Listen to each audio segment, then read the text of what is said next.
सम्यक संबुद्ध प्रियदर्शी महान सम्राट चक्रवर्ती सम्राट अशोक विश्वरत्न बोधिसत्व डॉक्टर बाबासाहेब आंबेडकर छत्रपती शिवाजी महाराज छत्रपती शाहू महाराज महात्मा ज्योतिबा फुले माता रमाई माता भीमाई माता जिजाऊ माता सावित्रीमाई आणि ज्या ज्या महापुरुषांनी महानायकांनी महामानवांनी आमच्या हक्काची अधिकाराची लढाई लढली त्या सर्व महामानवांना मी त्रिवार वंदन करतो नमन करतो। आज या मंचावर उपस्थित बुद्धिस्ट पालेगाव बुद्धिस्ट फोरम या संघटनेच्या माध्यमातून हा जो संवाद या ठिकाणी आयोजित करण्यात आलेला आहे या कार्यक्रमाच्या अध्यक्षा मधुमाला उमरेताई अलका तायडे ताई वनिता ताई वाघ पद्मा इंगळे मॅडम आणि आमच्या सोबत आलेले बुद्धिस्ट सोसायटी ऑफ इंडिया भारतीय बौद्ध महासभेचे सर्व पदाधिकारीगण आमचे राष्ट्रीय कोषाध्यक्ष शशिकांत जाधवजी आमचे बुधाजी वाळविंदे त्यांनी अत्यंत डोळे घालून मला हा कार्यक्रम ज्यांनी आज आयोजित करण्यासाठी ही तारीख जम्मू पर्यंत माझ्यापर्यंत येऊन त्यांनी ही तारीख मिळवली ते आमचे लबाणेजी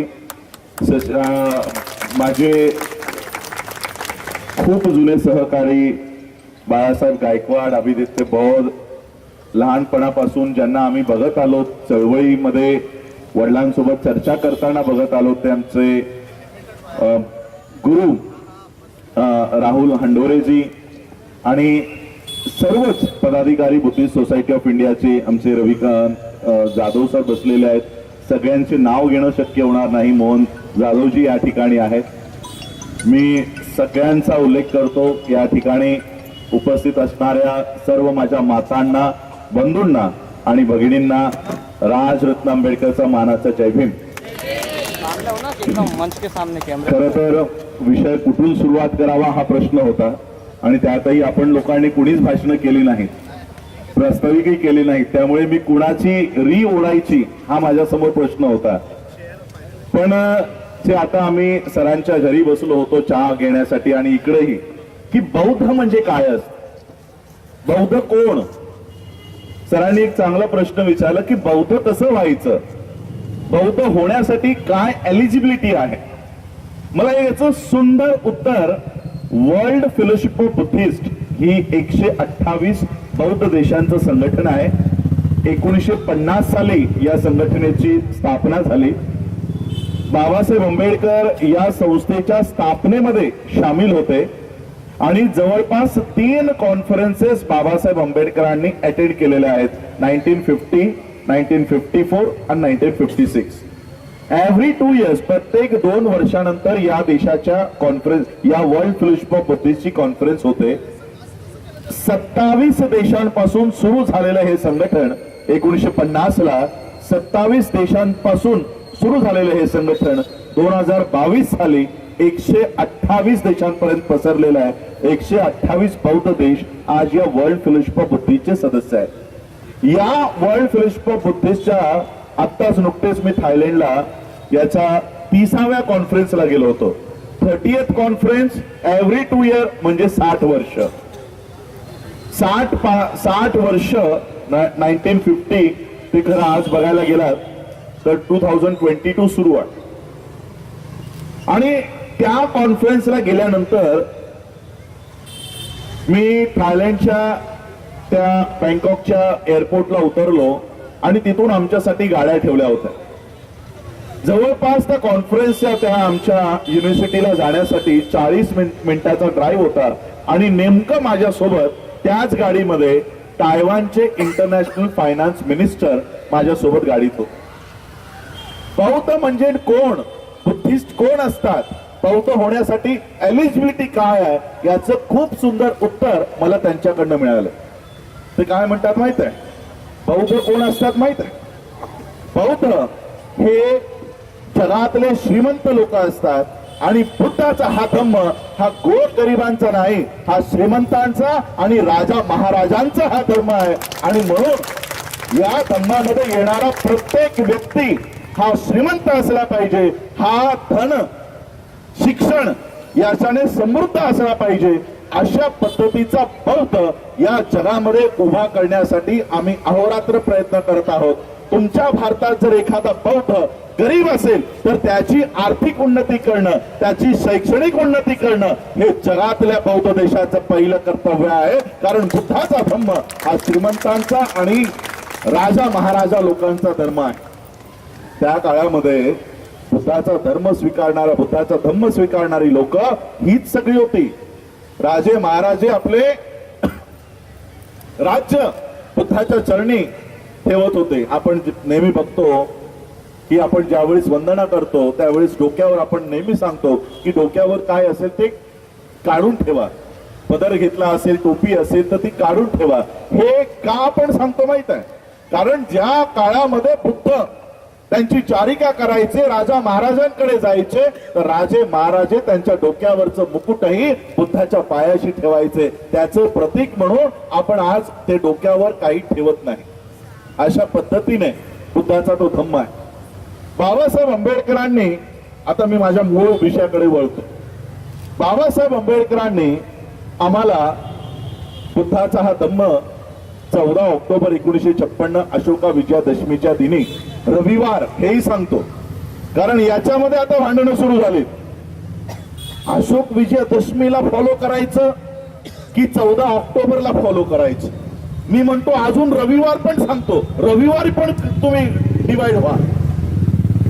बाबासाहेबांनी तुम्हाला संघटित व्हायला सांगितलं, तुम्ही त्याच्यातही डिव्हिजन शोधता. म्हणजे बुद्धाची दीक्षा बाबासाहेबांनी कधी घेतली? अशोका विजयादशमी का 14 ऑक्टोबर? आता त्या दिवशी रविवारही होता. काही लोक म्हणतील मग आपण तिसऱ्या रविवारीच जात जाऊ, आपण दुसऱ्या रविवारीच जात जाऊ. बाबासाहेब तुम्हाला बुद्धाचा धम्म सांगतायत आणि तुम्ही त्याच्यामध्ये येऊन तुकडे निर्माण करतायत. ब्राह्मणी व्यवस्था जिथे कुठे जाईल तिथे हे विष पेरण्याचं काम करते. शिवाजी महाराजांची जयंती तिथीनुसार, तारखेनुसार आहे ना, 2-2 विभागणी केली. उद्या बाबासाहेबांच्या जयंतीचं तसंच करते. आणि म्हणून आज बाबासाहेब आंबेडकरांनी आम्हाला बौद्ध का केलंय याच्याकडे आमचं लक्ष असणं गरजेचं आहे. तिथे आमचं लक्ष नाही. आम्ही या तारखेला करावी का त्या तारखेला करावी? मी तर म्हणतो तुम्हाला 14 ऑक्टोबर आणि अशोका विजयादशमीची वाट बघण्याची गरज काय? तुम्ही 365 दिवस नागपूरच्या दीक्षाभूमीला जाऊ शकता. असेल हिंमत तर रोज जा ना तिकडे. 2 दिवसासाठी कशाला तुम्ही हे प्रतीक वाटून घेताय? 365 दिवस धम्माचं काम आपण करू शकतो. बाबासाहेब आंबेडकरांनी आम्हाला मुळात धम्म का दिलाय?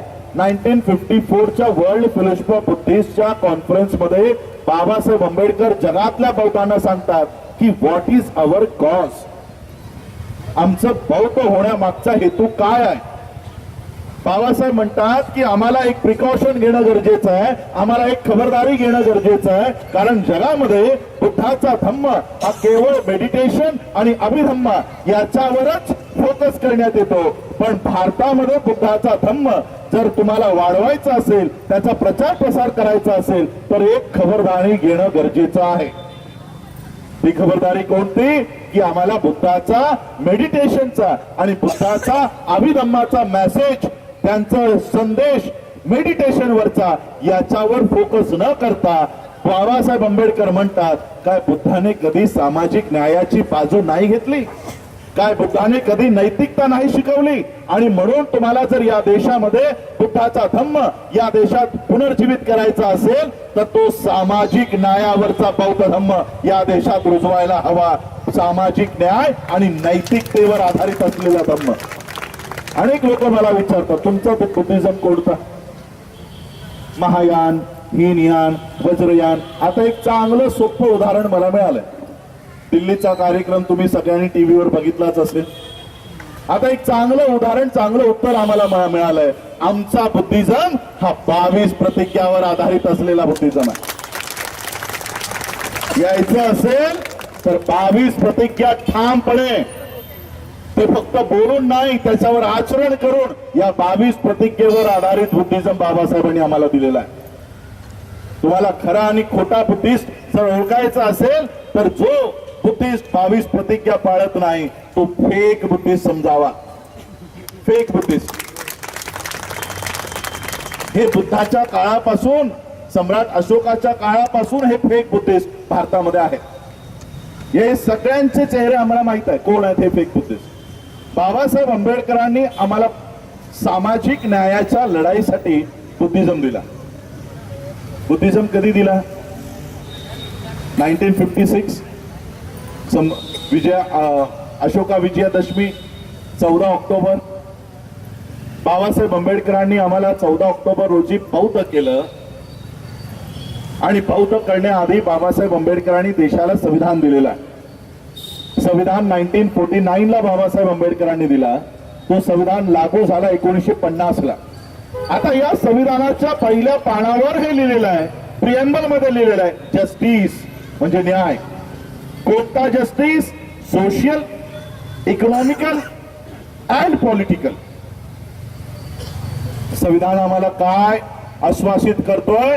सामाजिक, आर्थिक आणि राजनैतिक न्याय हा आम्हाला कोण देणार आहे? संविधान. संविधान आम्हाला जर सामाजिक न्याय देणार आहे तर बाबासाहेब आंबेडकरांना बौद्ध धम्म स्वीकारायची काय गरज आहे का? सामाजिक न्याय तर आम्हाला संविधानातून मिळणारच आहे. मग बुद्धाच्या चरणात जायची गरज काय? आणि तेही त्यांचं पॉलिटिक्स सोडून. 1957 ला या देशामध्ये सार्वत्रिक निवडणुका लागणार होत्या. बाबासाहेब आंबेडकरांचे सगळे कार्यकर्ते बाबासाहेबांना गळ घालत होते की बाबासाहेब आंबेडकर तुम्ही बौद्ध धम्माची दीक्षा घेऊ नका. 2 महिन्यानंतर 6 महिन्यानंतर देशात इलेक्शन आहे. तुम्ही आज जर बुद्धाचा धम्म स्वीकारला तर हिंदूंची मतं तुम्हाला मिळणार नाहीत. हिंदूंची मतं मिळणार नाहीत. बुद्धाच्या शरणाला आत्ताच जाऊ नका. बाबासाहेब काय म्हणाले माहित आहे? तुम्हा कुणालाही माझ्या सोबत यायचं नसेल, नाही आलात तरी चालेल. आम्ही दोघं पती आणि पत्नी जाऊन बुद्धाची दीक्षा घेणार आहोत. कोणी नाही आलं तरी चालेल. 1957 ची इलेक्शन तर झाली पण बाबासाहेब जिवंत राहिले नव्हते. बाबासाहेबांनी 14 ऑक्टोबर 1956 ला जर बुद्ध धम्माची दीक्षा घेतली नसती तर आजही मिशी ठेवण्यावर तुम्हाला मारण्यात आलं असतं. आजही पाण्याच्या मडक्याला हात लावल्यामुळे तुमच्या मुलांना मारण्यात आलं असतं. आजही तुमच्या लग्नाच्या वरातीमध्ये घोडीवर वरात काढण्याचा अधिकार तुम्हाला मिळाला नसता. आज जी हिंदू बांधव त्यांच्या हिंदू धर्मात राहिले त्यांना विचारा हिंदू धर्म किती मोठ्या प्रमाणात या अनुसूचित जातीच्या लोकांवर अन्याय अत्याचार करतोय. आज हे सगळे प्रकार तुम्हाला सोसावे लागले असते जर बाबासाहेबांनी तुम्हाला बौद्ध केलं नसतं तर. हे तुम्हाला सोसावं लागलं असतं. राजस्थानमध्ये मरणारा तो इंदर मेघवाल हा बौद्ध नाही, हा ख्रिश्चन नाही, हा जैन नाही, हा पारसी नाही, हा मुसलमान नाही. धर्माने कोण आहे? सांगा ना कोण आहे धर्माने? मग या देशामध्ये एक हिंदू बालक जर हिंदू माणसाच्या मडक्याला हात लावतो मग हिंदू त्यांना मारत का आहेत? का मारतायत हिंदू? आमचा काही प्रश्न नाही. मी तर म्हणतो अजून मारा. आंध्रामध्ये एका अनुसूचित जातीचा मुलगा चुकून मंदिरात गेला, त्याला 50,000 फाईन ठोठावलं. 50,000. जाणारा हिंदू, मंदिर हिंदू, मारणारा हिंदू. लक्षात येतंय बाबासाहेबांनी तुम्हाला कशातून बाहेर काढलंय? कशातून बाहेर काढलं? आज त्या ठिकाणी तुमची मुलं असती, आज त्या ठिकाणी तुमचे युवक असते, आणि म्हणून सामाजिक न्यायाची लढाई या देशाचं संविधान आम्हाला देऊ शकणार नाही हे बाबासाहेबांनी ओळखलं होतं. असं नाही की संविधान कमकुवत आहे. संविधान आजही तुम्हाला सामाजिक न्यायाची लढाई लढायला संविधान सक्षम आहे. पण बाबासाहेब आंबेडकरांनी ओळखलं की संविधान कितीही सक्षम जरी असला, संविधान कितीही उत्कृष्ट जरी असला, पण ज्यांच्या हातात संविधान चाललाय ते नालायक आहेत. ती लोक आम्हाला सामाजिक, आर्थिक, राजनैतिक न्याय देणार नाहीत. म्हणून बाबासाहेबांनी बुद्धाची शरण पत्करली की या देशाचं संविधान जर आमचं रक्षा करू शकला नाही तर हा बुद्ध तुमच्या पाठीशी खंबीरपणे उभा राहील. यासाठी बाबासाहेब तुम्हाला बुद्ध धम्माकडे घेऊन आले. यासाठी बाबासाहेब तुम्हाला बुद्ध धम्माकडे घेऊन आले. आणि आम्ही काय शोधतोय? 14 ऑक्टोबर की अशोका विजयादशमी. मूळ कारण राहिलं बाजूला. कशासाठी आलोत आम्ही माहिती नाही. बाबासाहेब आंबेडकरांनी सांगितलं की आता बस झालं. 15 ऑक्टोबर 1956चं भाषण आजही रायटिंग अँड स्पीचेस मध्ये आहेत. आजही रायटिंग अँड स्पीचेस मध्ये आहे. काय म्हणतात माहितीये बाबासाहेब बौद्ध केल्यानंतर? लोकांना बौद्ध केल्यानंतर बाबासाहेब म्हणतात तुम्हा लोकांना आता घरातल्या घरात बस झालं, भारतातल्या भारतात आता खूप झालं, आता भारताच्या बाहेर जाऊन दाखवा. आता भारताच्या बाहेर जा. आज आम्ही चाललो भारताच्या बाहेर. पण कशासाठी? कशासाठी? मूर्ती आणायला. थायलंडची मूर्ती पाहिजे, श्रीलंकेची मूर्ती पाहिजे. स्वतःला विचारा, काय बाबासाहेब आंबेडकरांनी आम्हाला मूर्त्या आणण्यासाठी सांगितलं की बाहेर जा म्हणून? काय मूर्त्या आणण्यासाठी बाबासाहेब आंबेडकर आम्हाला मूर्तीपूजक बनवण्यासाठी बुद्ध धम्मात घेऊन आले? की तुमच्या घरातली रामाची मूर्ती बाहेर काढा आणि बुद्धाची मूर्ती आणून ठेवा, यासाठी बुद्ध देऊन गेलेत तुम्हाला? आम्ही चाललो भिका मागतोय, मूर्ती द्या, मूर्ती द्या. नेते अभिनेते देशभर फिरतायत. मी 50,000 मूर्त्या देतो, 40,000 मूर्त्या देतो, 85,000 मूर्त्या देतो म्हणून अभिनेते कामाला लागलेत आणि रामनवमीच्या दिवशी राम बनून फिरतायत. आणि आमची लोक त्यांच्या समोर हात पसरतात, मूर्ती द्या. मी जाऊन आलो बाहेर. दाखवा जरा पेपर, मी काय आणलंय तुम्हाला दाखवतो.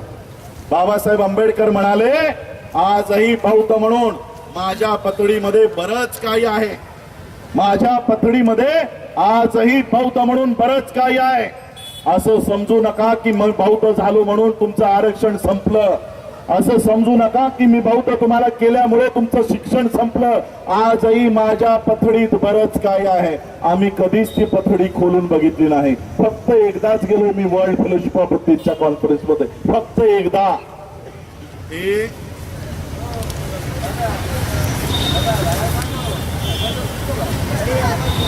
हे 2 प्रोजेक्ट या देशातल्या बौद्धांसाठी घेऊन आलेलो आहे. आणि कितीचे आहेत माहित आहे? 1000 ते 2000 कोटींचे प्रोजेक्ट घेऊन आलोय.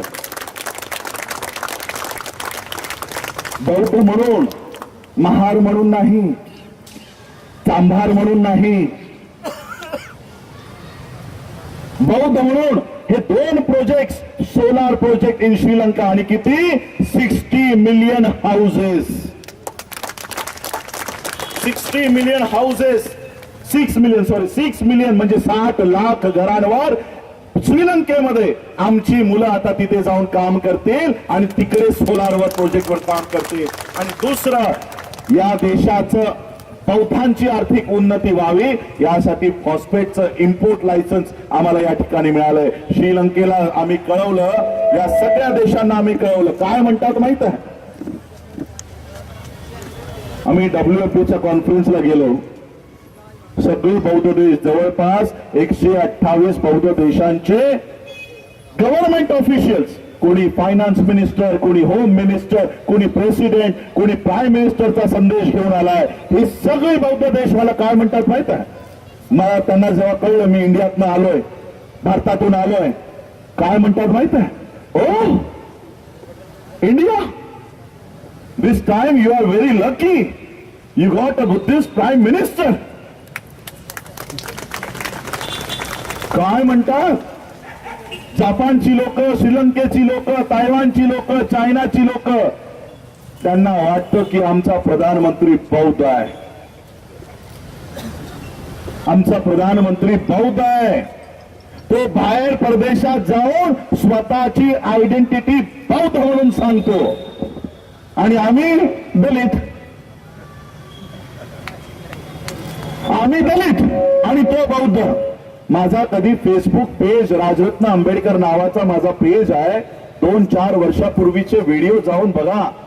युनायटेड नेशन, संयुक्त राष्ट्र, व्हिएतनामचा माझा कॉन्फरन्स, त्या व्हिएतनामच्या कॉन्फरन्सवर या देशातला ब्राह्मण असलेला उपराष्ट्रपती जो जनेऊ घालतो तो बौद्ध देशाच्या समोर जाऊन स्वतःला बौद्ध म्हणून सांगतो. हे मी लाईव्ह करून भारताच्या लोकांना दाखवलंय की बघा तुमचा स्टेज, त्याच्यावर ही जनेऊ घातलेली जनेऊधारी स्वतःला बौद्ध सांगताय. हा त्यांचा नालायकपणा नाही, हा आमचा नालायकपणा आहे. आमचा नालायकपणा आहे. जो मार्ग बाबासाहेब आम्हाला देऊन गेले त्या मार्गावर आम्ही चालायला तयार नाही. त्या मार्गावर आम्ही चालायला तयार नाही. कुंकुणी बघायला तयार नाही की बाबासाहेब आम्हाला काय देऊन गेलेत, तेही बघायला तयार नाही. सगळे लोक इंटरनेट वापरता. जरा गुगलवर एक पुस्तक आहे, अमेझॉनवर ठेवलेलं आहे आणि इंटरनॅशनल बेस्ट सेलर पुस्तक आहे. या पुस्तकाची भली मोठी प्रतिकृती करून सगळ्या इंटरनॅशनल एअरपोर्टला ठेवलेली आहे. त्या पुस्तकाचं नाव आहे, टाईप करा, a monk who become chief minister. Type करा आणि स्वतः बघा हु इज दॅट मॉन्क. कोणता मॉन्क आहे जो मुख्यमंत्री झालाय? हु इज दॅट मॉन्क? कोणता बौद्ध भिक्खू या भारताचा मुख्यमंत्री झालाय? तुम्हाला फोटो येईल, योगी आदित्यनाथ. पुस्तक लिहिलंय त्यांनी.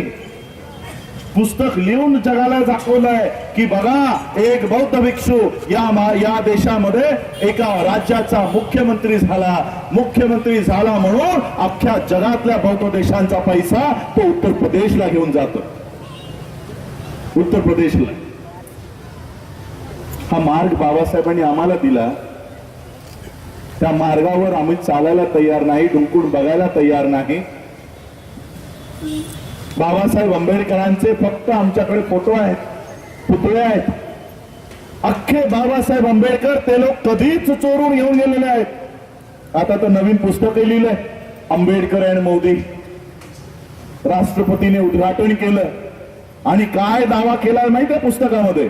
बाबासाहेब आंबेडकरांचे विचार या देशात जर कोण पूर्ण करत असेल तो केवळ नरेंद्र मोदी करतोय. पुस्तक आहे ऑन रेकॉर्ड.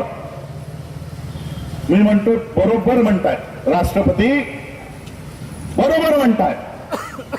मग जर एवढंच तुम्ही बाबासाहेबांचे विचार पूर्ण करता, मग एकदा 22 प्रतिज्ञा बोलून बघा उभं राहून. मग आम्ही तुम्हाला खरंच बाबासाहेब आंबेडकरांचा अनुयायी मानू. त्यांनी बुद्ध चोरला, आता ते बाबासाहेब आंबेडकरही तुमच्या हातून हिसकावून घेऊन चाललेत आणि आम्ही जयंत्यांमध्ये, आम्ही कार्यक्रमांमध्ये व्यस्त आहोत. फोटोमध्ये, पुतळ्यांमध्ये, नावांमध्ये आम्ही व्यस्त आहोत आणि आमची स्वतःची व्यवस्था इतकी वर्ष आम्ही तयार करत नाही.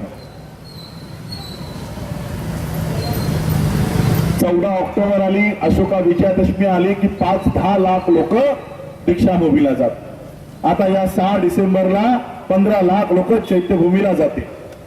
Output, what is the output? 7 डिसेंबरला जर कुणावर अत्याचार झाला तर 10 लोक पण येणार नाही. 10 लोक येणार नाही. अशा पद्धतीचं आमचं संघटन आहे. आणि म्हणून बाबासाहेब आंबेडकरांनी आम्हाला सांगून गेलेत की तुम्ही संघटित राहा, संघटित राहा. त्या संघटनेशिवाय तुमच्या संघर्षाला कसलाही काडीचाही अर्थ राहणार नाही. या देशाला स्वातंत्र्य प्राप्त होऊन 75 वर्ष पूर्ण झाली. 75 वर्ष.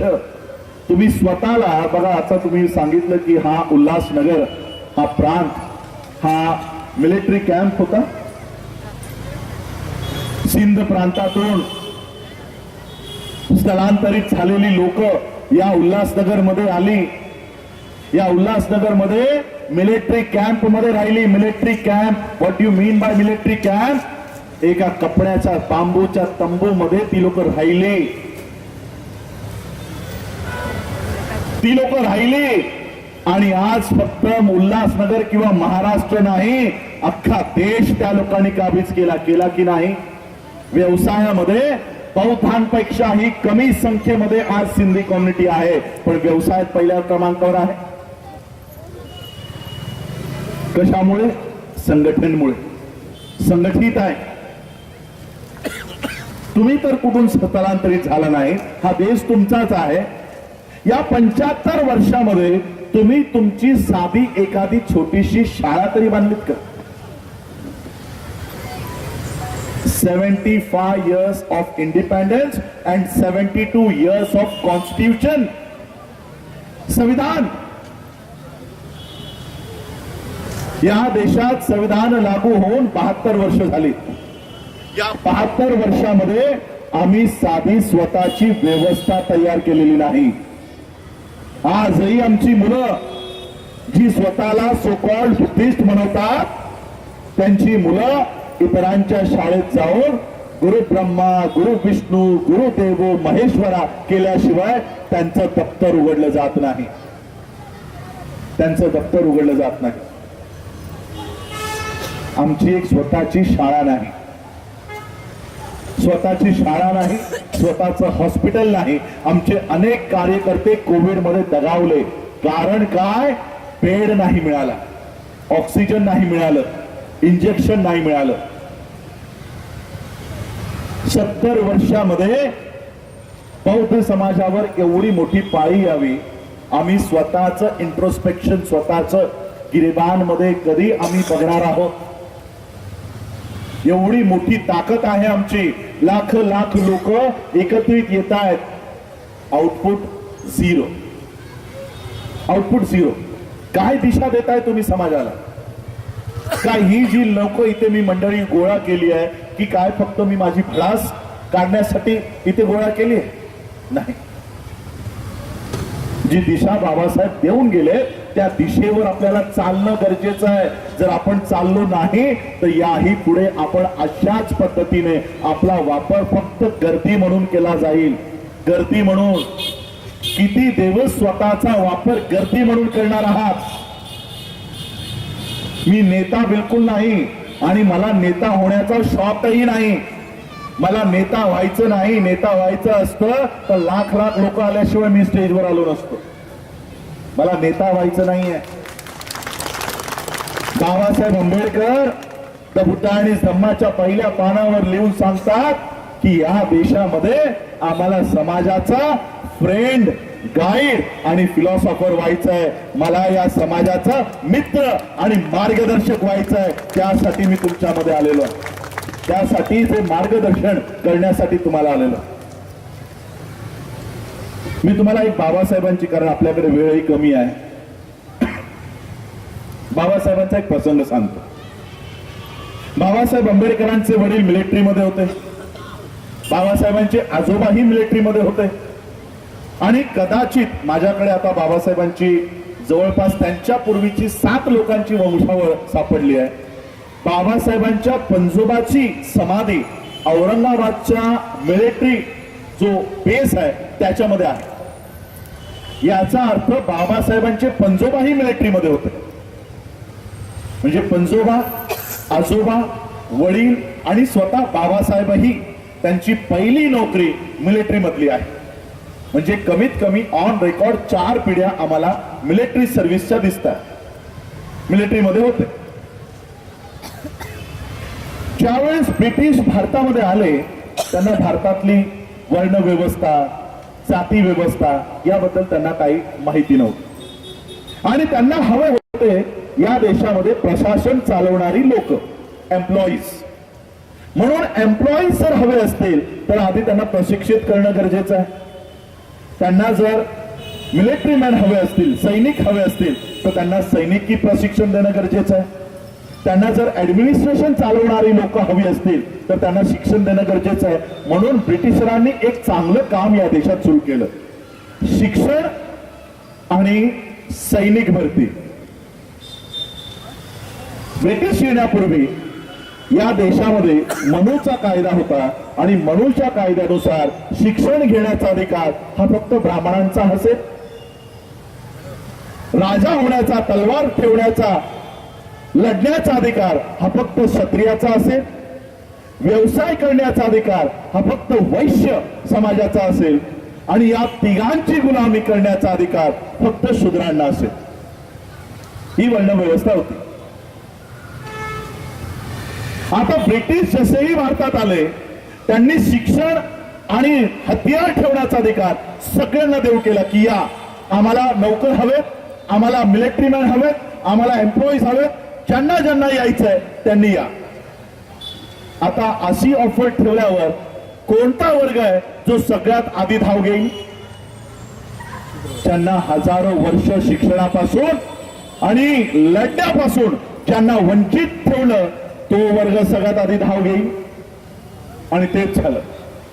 ज्यांना शिक्षणाचा अधिकार नव्हता ती लोक ब्रिटिशरांकडे गेली, ज्यांना लढण्याचा अधिकार नव्हता ती लोक ब्रिटिशरांकडे गेली आणि ब्रिटिशरांच्या बाजूने लढण्यासाठी ते तयार झाले. ब्रिटिशरांच्या बाजूने लढण्यासाठी तयार झाले. बाबासाहेब आंबेडकरांचे वडील सुभेदार आणि मेजर पदापर्यंत पोहोचले आणि त्याच काळामध्ये पेशवाईचा अंत झाला. ही जी सगळी लोक मिलिटरीमध्ये घुसली होती 1818, सगळ्यांना माहित आहे भीमा कोरेगाव. भीमा कोरेगावच्या प्रसंगामुळे पेशवाई रद्द झाली, पेशवाई नष्ट झाली. आणि ज्यावेळेस पेशवाई ही नष्ट झाली, नष्ट होणार होती पुढे जाऊन, पेशव्यांनी एक अट ठेवली. पेशव्यांनी अट ठेवली, ब्रिटिशरांना सांगितलं की ठीक आहे, आम्ही आमचं राज, ही पेशवाई रद्द करण्यासाठी आम्ही तयार आहोत. पण ज्या अस्पृश्य लोकांमुळे आम्हाला पराभव स्वीकारावा लागला त्या अस्पृश्य लोकांची बटालियन, त्यांची मिलिटरीतली भरती तुम्हाला बंद करावी लागेल. आता ब्रिटिश काय आपले सगळे नव्हते, ते म्हणाले ठीक आहे तुम्ही पेशवाई रद्द करा, आम्ही यांची एंट्री बंद करतो. आणि त्यांनी अस्पृश्यांची एंट्री बंद केली. ब्रिटिशरांचा एक नियम होता की जो कोणी मिलिटरीमध्ये जॉईन होईल त्यांच्या मुलांना कंपल्सरी आणि फ्री एज्युकेशन त्यांना दिलं जायचं. त्यांच्या मुलांना कंपल्सरी एज्युकेशन केलं जायचं. आता पेशव्यांनी ही अट ठेवली. पेशव्यांच्या या अटीमुळे अस्पृश्यांची नोकरीतली, मिलिटरीमधली आणि शिक्षणातली एंट्री बंद झाली. याचा फटका बाबासाहेब आंबेडकरांच्या वडिलांना बसला.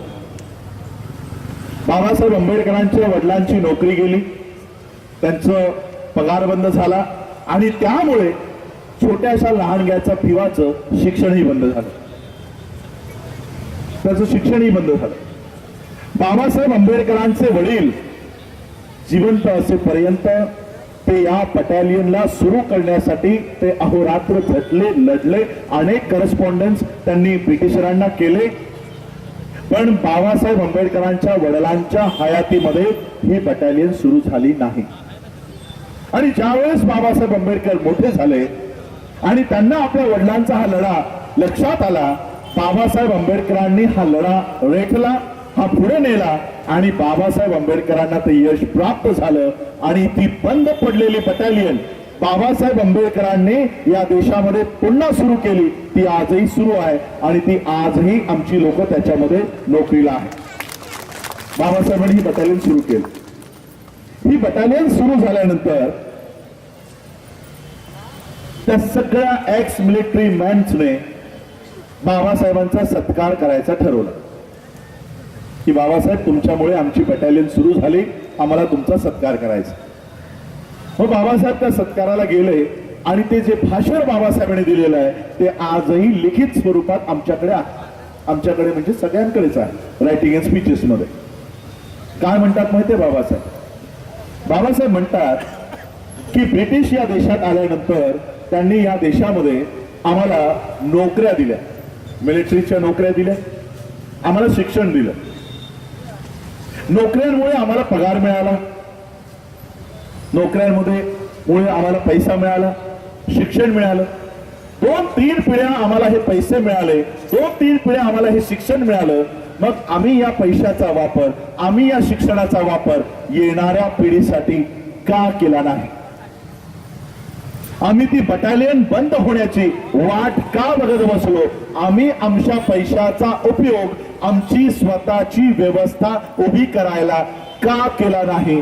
हा बाबासाहेबांचा त्यावेळेचा प्रश्न आजही माझ्या समोर क्वेश्चन मार्क म्हणून उभा आहे. आणि हा प्रश्न मी तुम्हाला विचारतो की या देशामध्ये नोकऱ्या ज्या आम्हाला मिळाल्या त्या संविधान लागू झाल्यानंतर मिळाल्या. संविधान लागू झाल्यानंतर आम्हाला शिक्षण संविधान लागू झाल्यानंतर मिळालं. मग ज्या संविधानामुळे आम्हाला नोकऱ्या मिळत आहेत, ज्या संविधानामुळे आम्हाला शिक्षण मिळत आहे, आज मला तुम्ही सांगा हे संविधान हे वाढीला चाललंय की संपत चाललंय? स्वतःला प्रश्न विचारा की हे संविधान, आज या भारताचं संविधान, याचं राज्य संपूर्ण देशभर पसरत चाललंय की हे संविधान हळूहळू संपत चाललेलं आहे? संपत चाललंय. सगळे अग्री करता, कोणी अग्री करत नसेल तर त्याने हात वर करा की नाही संपत नाही चाललंय. मी तुम्हाला आर्टिकल नुसार काउंट करून देईन की किती आर्टिकल या देशात आज लागू आहे. For example article 1, Babasaheb Ambedkar लिहितात, the name of this country will be India, that is Bharat. त्या देशाचं जे नाव असेल ते असेल इंडिया किंवा भारत. सांगा हे नाव तुम्ही कधीतरी टीव्ही वरनं, मीडियावरनं, प्रेसिडेंटच्या तोंडून, प्राईम मिनिस्टरच्या तोंडून, को कलेक्टरच्या तोंडून कधीतरी ऐकता का? या देशाचं नाव काय आहे मीडियानुसार? हिंदुस्तान. आर्टिकल 1 लागू आहे का? आर्टिकल 21C, आर्टिकल 21C सांगतो की या देशाचं शिक्षण 6 वर्षापासून ते तुमच्या ग्रॅज्युएशन पर्यंत that will be only the matter of state government. This will be subject of state government. शिक्षण या देशामध्ये तुमचा पहिलीमध्ये मुलगा ज्यावेळेस येईल तो ग्रॅज्युएट होईपर्यंत या देशाचं शिक्षण देण्याची व्यवस्था फक्त राज्य सरकारची असेल. No private players. सांगा लागू आहे? रायन इंटरनॅशनल, कॅम्ब्रिज, ऑक्सफर्ड, झी लिटेरा, पोद्दार हे गव्हर्नमेंट स्कूल आहे. आर्टिकल 21C काय सांगतो? शिक्षण फक्त राज्य सरकारची जबाबदारी असेल. आर्टिकल 21C काय? नोकऱ्या, रिझर्वेशन दिलाय 340, 341 रिझर्वेशन आहे तुम्हाला शिक्षणामध्ये, नोकऱ्यांमध्ये. नोकऱ्यांमध्ये तुम्हाला रिझर्वेशन आहे. प्रायव्हेट नोकऱ्यांमध्ये, पब्लिक गव्हर्नमेंटच्या ठिकाणी तुम्हाला नोकऱ्या आहेत. निर्मला सीतारमण सांगते की आम्ही सगळ्या देशाच्या पब्लिक सेक्टर विकणार आहोत. LIC बेच देंगे, रेल्वे बेच देंगे, एअर इंडिया बेच दी, SBI बेच देंगे. आता ज्या ठिकाणी तुमच्या नोकऱ्या आहेत हे सगळं जर विकणार असतील तुम्हाला नोकऱ्या मिळणार आहेत का? आहे? संविधान लागू आहे देशात? या देशात संविधान लागू नाही. संविधान कुणाला दिलंय माहित आहे? भारत सरकारला. संविधानावर इंडिया लिहिली आहे. हे भारत सरकार हे नाव एवढ्या 7-8 वर्षात तुम्ही कधी कानावर ऐकले का? भारत सरकार ऐकले कधी? भारत सरकार. कोणतं सरकार? मोदी सरकार. या देशाचं गव्हर्नमेंट कितीही प्राईम मिनिस्टर येऊन गेले असतील या देशावर, कधीही मोरारजी सरकार, कधी गांधी सरकार, कधी ऐकलं होतं अशी नावं? मग आताच का मोदी सरकार? कारण संविधान भारत सरकारला दिलंय, भारत सरकारचा ऑफिशियल डॉक्युमेंट संविधान आहे. मग मोदी सरकारचा डॉक्युमेंट काय आहे? मनुस्मृती. मनुस्मृती सांगते शूद्रांना शिक्षणाचा अधिकार नाही. मी शूद्र सांगतोय, त्याच्यात मराठे येतात, ओबीसी येतात, जे ब्राह्मण नाही, जे क्षत्रिय नाही, जे वैश्य नाही, ते सगळे शूद्र आहेत. आणि तुम्ही शूद्र नाही, तुम्ही भ्रमात राहू नका की आम्हाला शूद्र म्हणतो. नाही, तुम्ही अतिशूद्र. अतिशूद्र हे वर्ण होते, वर्ण 4 वर्ण होते, 5वा वर्ण इथे मोठ्या प्रमाणात बसलेला आहे. पहिला वर्ण होता ब्राह्मण, क्षत्रिय, वैश्य आणि शूद्र, हे 4 वर्ण होते. आणि या 4ही लोकांच्या स्त्रिया, चाहे ती ब्राह्मणाची असो किंवा शूद्राची असो, कोणत्याही स्त्रीला अधिकार नाही. हा 5वा वर्ण स्त्री. स्त्री. आजकाल जे स्टेटमेंट येत आहेत ना टिकलीचं, हे कुठून दुसरीकडून येत नाही, हे मनूच्या कायद्यानं येत आहेत. कळतंय स्त्रियांना तुमची पुढे जाऊन काय अवस्था होणार आहे? या देशातली ब्राह्मणाची असो, वैश्याची असो, क्षत्रियाची असो की शूद्राची असो, तुम्ही सगळ्या स्त्रिया या पुढे जाऊन गुलाम होणार आहात. गुलाम. नो बिंदी नो बिझनेस है ना, ट्रेंड सुरू आहे की नाही ट्विटरवर? नो बिंदी नो बिझनेस. मी म्हणतो तुम्ही जरा आमच्या काय त्या मुर्मूंचं आडनाव काय, द्रौपदी मुर्मूंचा फोटो बघा. ती पण बिंदी लावत नाही. या देशाची राष्ट्रपती बिंदी लावत नाही. मग जर बीजेपीचं म्हणणं असेल नो बिंदी नो बिझनेस, मग काय आम्ही देशाच्या राष्ट्रपतीला राष्ट्रपती मानू नये का? ती पण बिंदी लावत नाही. सो नो बिंदी नो राष्ट्रपती. महिला कोणतीही असो, या देशातल्या महिलेला तिने तिच्या देवाला पूजण्या अगोदर आधी बाबासाहेबांच्या पाया पडल्या पाहिजे, कारण तिला समान अधिकार या देशात बाबासाहेबांनी दिला. माणूस म्हणून जगण्याचा तिला अधिकार दिला. नाही तर मोहन भागवत काय म्हणतो, या देशात महिलांचे बलात्कार ते 7 नंतर बाहेर का पडतात? बलात्कार होत असतील तर त्याला जबाबदार तुम्ही. जीन्स का घातली, छोटे कपडे का घातले, 7 नंतर बाहेर का पडलात? म्हणून तुमच्यावर बलात्कार होतात. हे मोहन भागवतचं स्टेटमेंट आहे. ज्याला या देशात Z+ सुरक्षा या देशाचा प्रधानमंत्री देतो, तो माणूस असं गरळ महिलांच्या विरोधात ओकतो.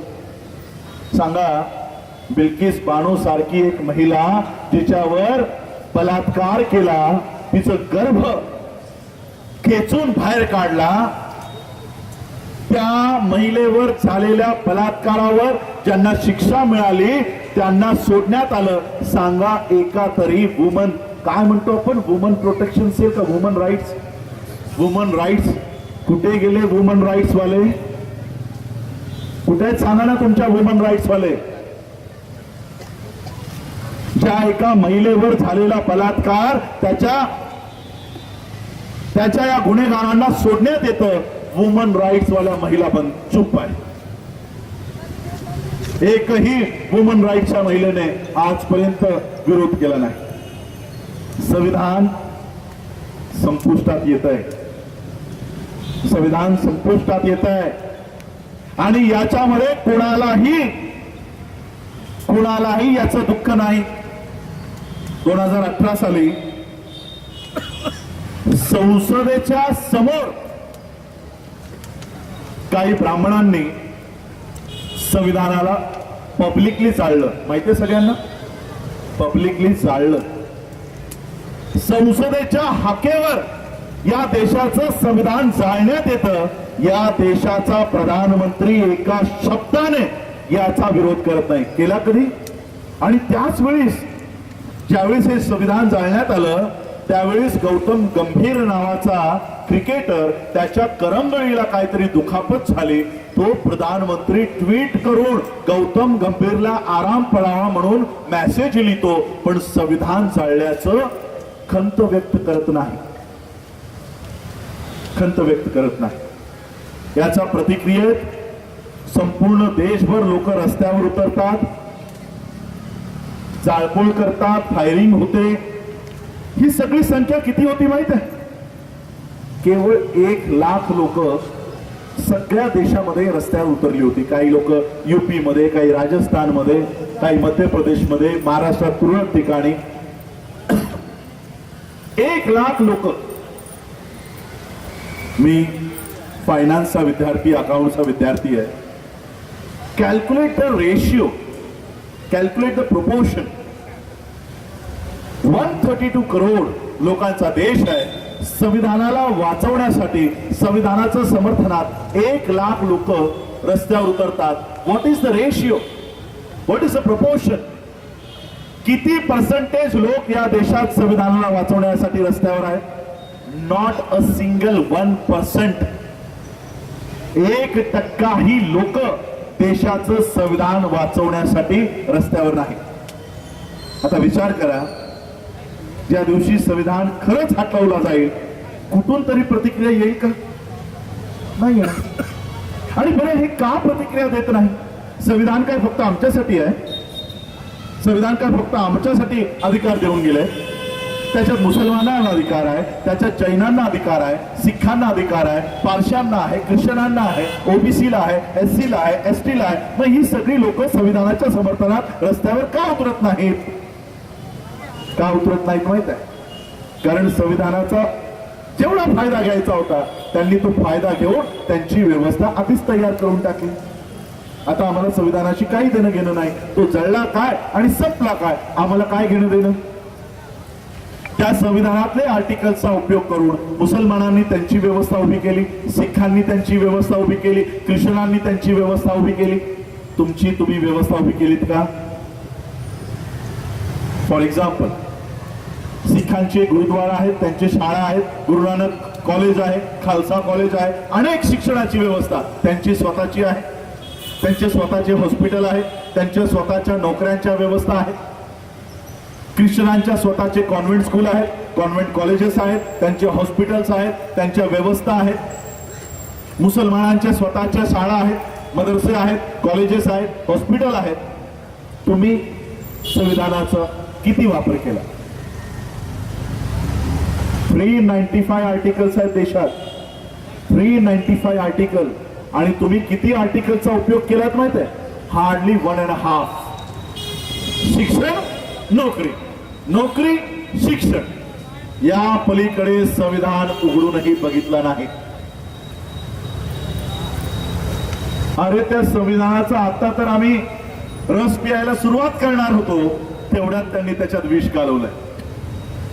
आता कुठे आम्हाला संविधान समजायला लागला होता, आता कुठेतरी आम्ही त्याचे अधिकार घेणार होतो, आमच्या स्वतःच्या व्यवस्था उभ्या करणार होतो, आणि तेवढ्यात त्यांनी त्याच्यात विष घालवलं. आता त्याच्यातले अधिकार तुम्हाला मिळणार नाही. उद्या जर संविधान नष्ट झाला, सगळ्यात मोठे लूजर तुम्ही असणार आहात. कारण नोकऱ्यांवर अवलंबून तुम्ही,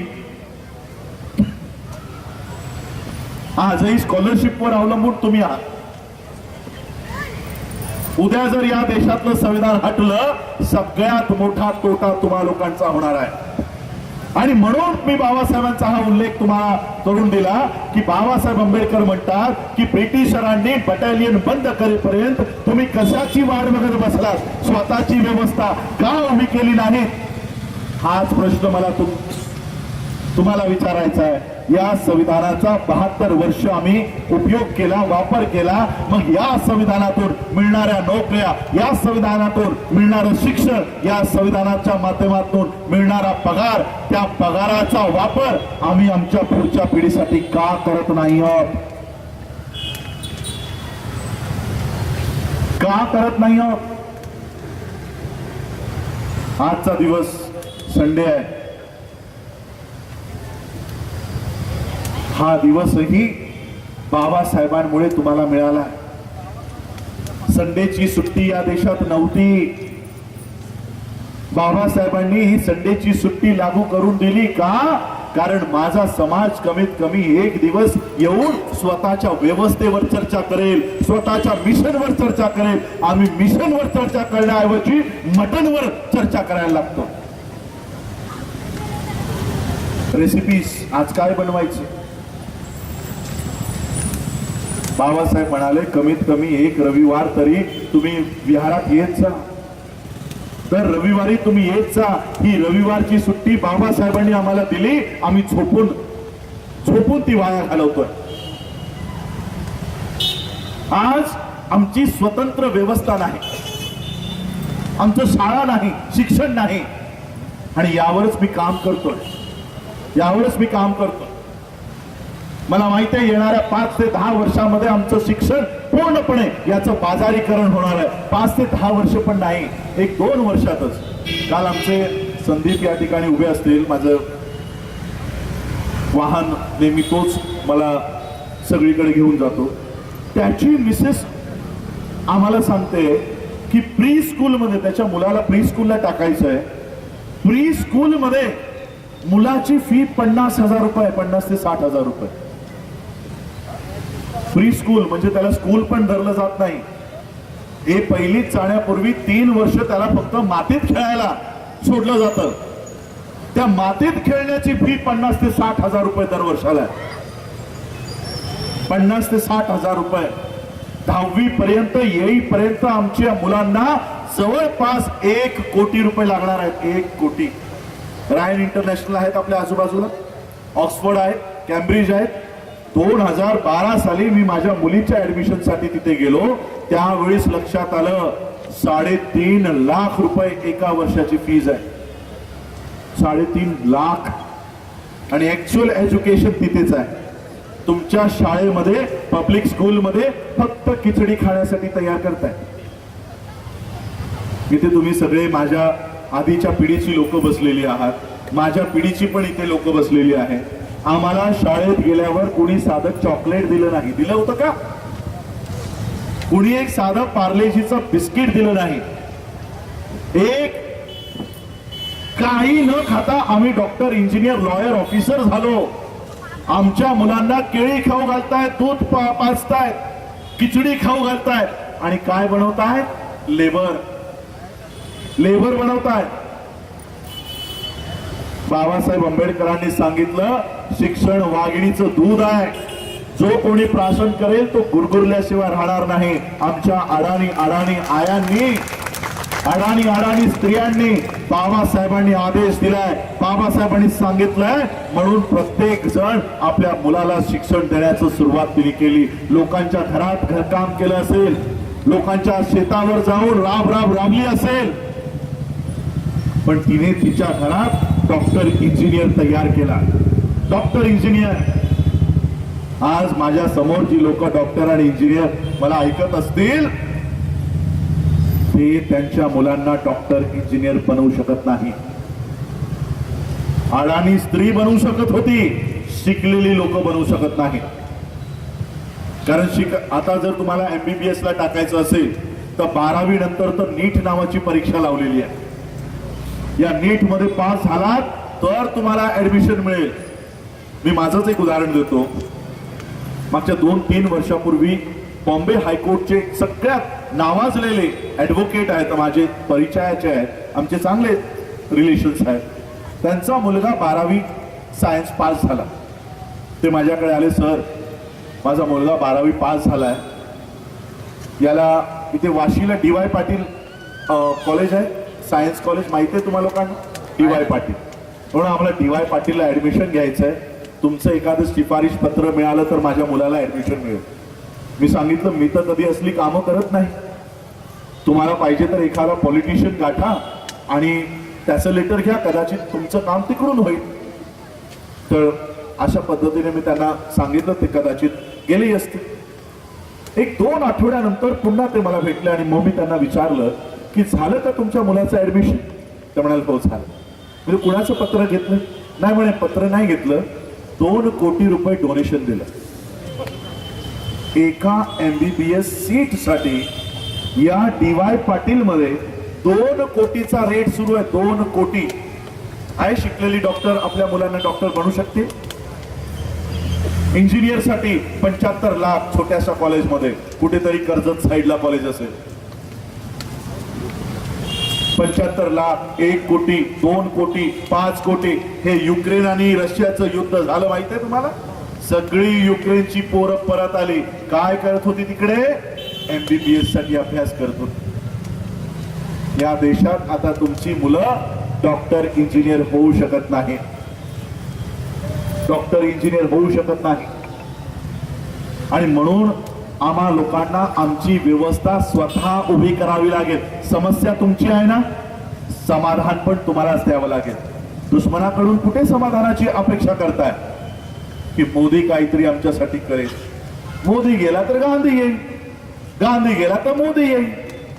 एक साप आहे तर दुसरा नाग आहे. दोघांच्या विषाने तुम्ही मरणारच आहात.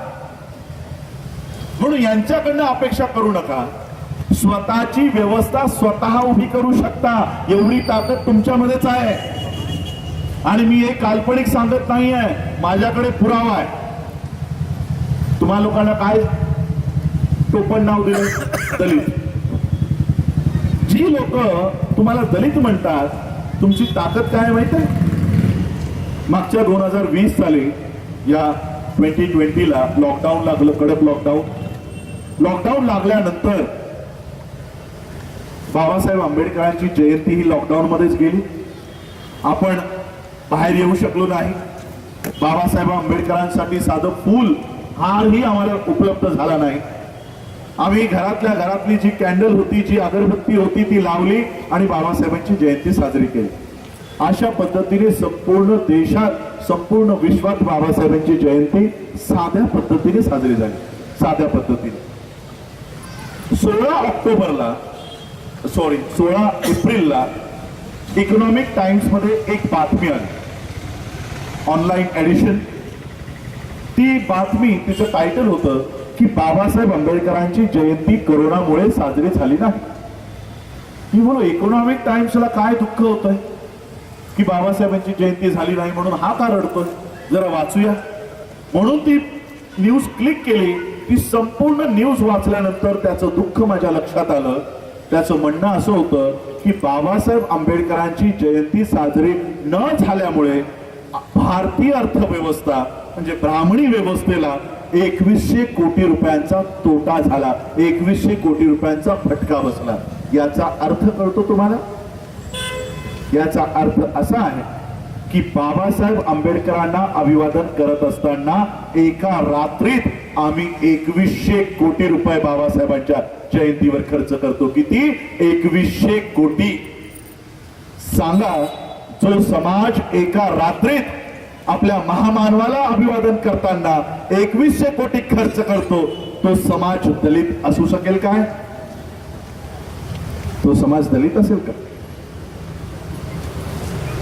आज एवढी अर्थव्यवस्था, या अर्थव्यवस्थेला आम्ही हातभार लावतोय आणि आम्हाला हे दलित म्हणतात. त्या देशाचे राजे महाराजे राहिलेले तुम्ही लोक आहात आणि त्यांना दलित नाव करून ठेवलेलं. आता विचार करा, जो समाज 2100 कोटी रुपये खर्च करतो, काय तो समाज स्वतःची युनिव्हर्सिटी तयार करू शकत नाही?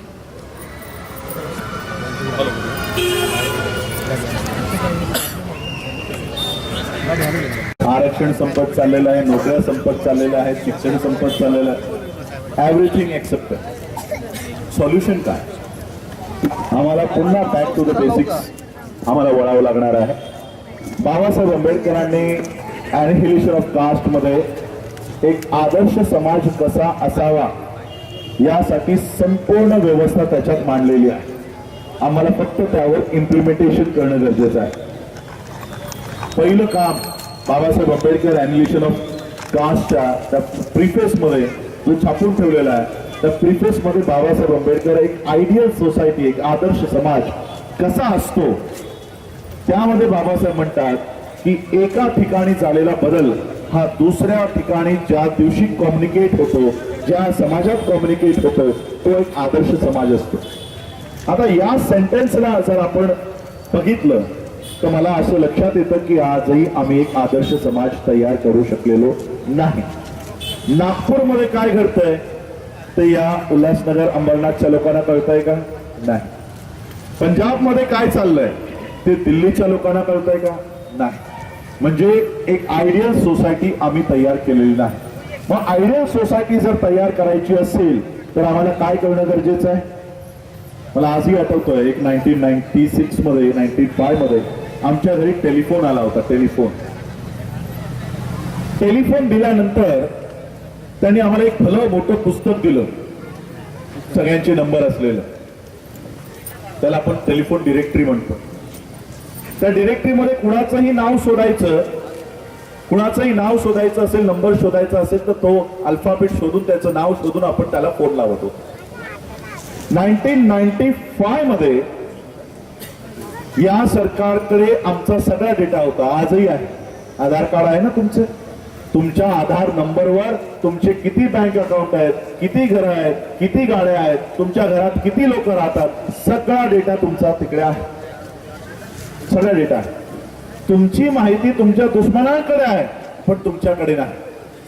मला एक चांगली गोष्ट तुमच्या या ठिकाणी आल्यावर कळली. सगळ्यांनी मला एक सांगितलं की आमच्याकडे 350 कुटुंब आहेत. आता ते वाढलेही असतील पण 350 कुटुंब आहेत. हा डेटा तुमच्याकडे आहे. हा डेटा पहिल्यांदा आपल्याला तयार करावा लागेल की या भारतामध्ये किती बौद्ध राहतात, या त्या बौद्धांमध्ये किती घरं आहेत, बौद्धांची किती घरं आहेत, त्याच्यातलं ग्रॅज्युएट किती, त्यातले 10वी पास किती, 12वी पास किती, त्यांचा इन्कम सोर्स काय, ते कुठे किती इन्कम आहे, हा सगळा डेटा. जशी एक टेलिफोन डिरेक्टरी भारताची असते तसं भारतातल्या बौद्धांची डिरेक्टरी आपल्याला तयार करावी लागणार आहे. भारताच्या बाहेरचे बौद्ध आमच्या मदतीला जेव्हा येतील तेव्हा येतील, पण ज्या दिवशी आम्ही संघटित होऊ तर तेवढीच संख्या या देशात उभी राहिली पाहिजे. अशी एक सिस्टम आपल्याला तयार करावी लागणार आहे. त्यासाठी पहिलं काम आम्हाला आमचा डेटा तयार करायचा. आमची माहिती आज बघा, जसं मी सांगितलं 70 वर्ष झाली, 75 वर्ष झाली, 75 years ऑफ इंडिपेंडन्स आणि 66 years ऑफ बुद्धिझम. बौद्ध होऊन आम्हाला 66 वर्ष झाली. या 66 वर्षामध्ये आम्हाला रस्त्यावर सभा घ्यावी लागते. याहून मोठी शोकांतिका काय आहे का आम्हाला? महाराष्ट्रामध्ये मुंबईमध्ये एखादं आमचं केंद्र कधी बघितलंय RSS ची अशा पद्धतीची सभा? RSS चं कॅम्प, RSS मध्ये काय चालतं काय नाही चालतं कुणाला तरी माहित आहे?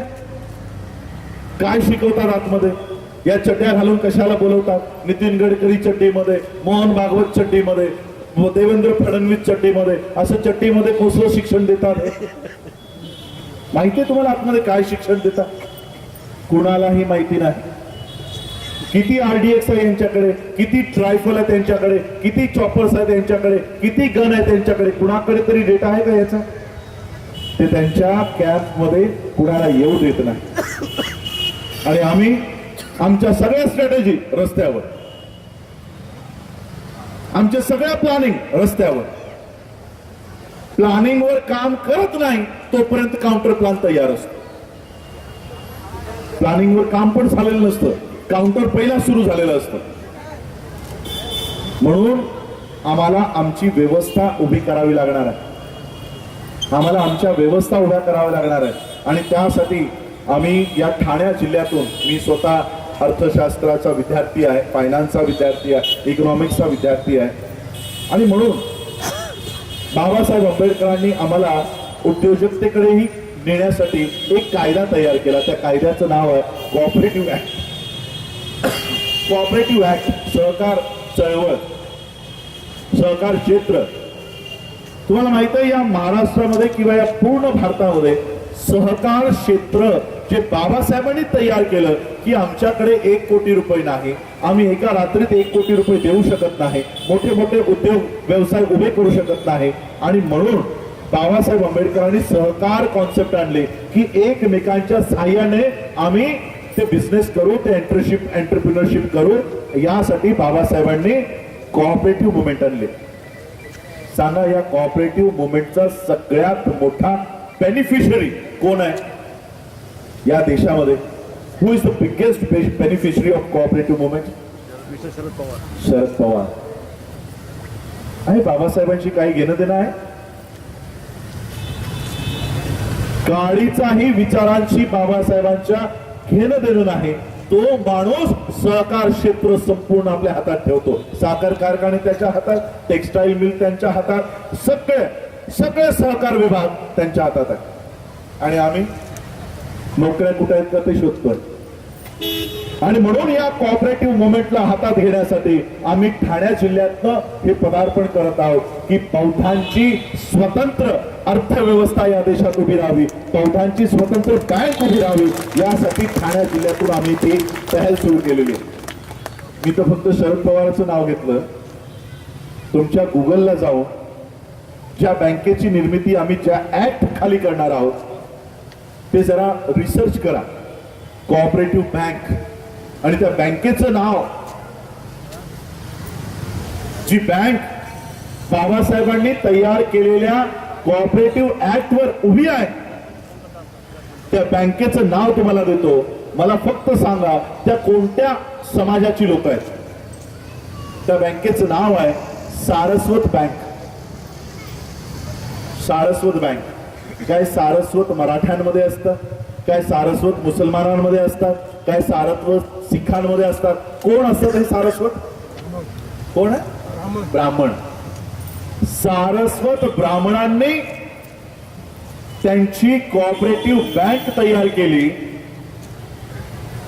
आपण असं म्हणतो की 3.5% पॉप्युलेशन या देशात ब्राह्मणांचं आहे. त्याच्यातही विभाजन, कोकणस्थ ब्राह्मण, देशस्थ ब्राह्मण, सारस्वत ब्राह्मण. त्यातल्या सारस्वत ब्राह्मणांनी त्यांची एक बँक तयार केली आजपासून 108 वर्ष अगोदर. हा कोऑपरेटिव्ह ऍक्ट तेव्हा बाबासाहेबांनी तयार केलेला आहे. या 1918 मध्ये त्यांनी ही सारस्वत बँक नावाची एक बँक तयार केली. सगळे ब्राह्मण एकत्र आले आणि त्यांनी त्यांचे जो काही निधी, जो काही फीज असेल ती त्यांनी भरली आणि त्या भरल्यानंतर त्यांना सारस्वत बँकेची मान्यता मिळाली. आजपासून 104 वर्षापूर्वी निर्माण झालेली ही ब्राह्मणांची कोऑपरेटिव्ह बँक आज 58 देशांमध्ये आहे. 58 देश, 58 कंट्रीज. त्यांचा दोष आहे का? दोष आपला आहे. जो कायदा बाबासाहेबांनी तुमच्यासाठी तयार केलाय की तुम्ही याचा वापर करा, याचा उपयोग घ्या आणि स्वतः तुमची राष्ट्रीयकृत बँक तयार करा. आम्ही अजूनही ठुमकून बघितलं नाही काय असतं कोऑपरेटिव्ह ऍक्ट.